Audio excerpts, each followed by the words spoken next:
ঢাকা বিশ্ববিদ্যালয়ের চারুকলা অনুষদের নববর্ষের শোভাযাত্রা উদযাপনের জন্য বানানো দুটি মোটিফ আগুনে পুড়ে গেছে।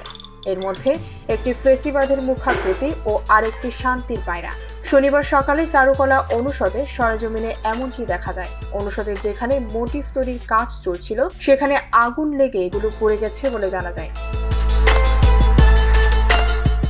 ঢাকা বিশ্ববিদ্যালয়ের প্রক্টর সাইফুদ্দিন আহমেদ এক সংবাদ মাধ্যমকে বলেন, ভোর 4:45 থেকে 5টার মধ্যে আগুন লেগেছে বলে ধারণা করা হচ্ছে।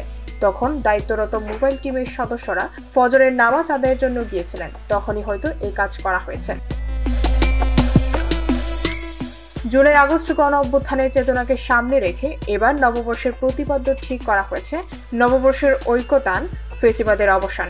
এই প্রতিপাদ্যকে সামনে রেখে এবারকার প্রধান মোটিফ ছিল ফেসিবাদের মুখাকৃতি।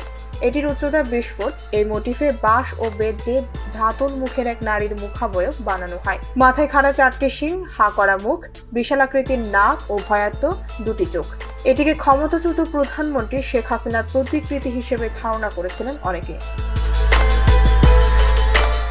ডেস্ক রিপোর্ট, ভোরের পাতা।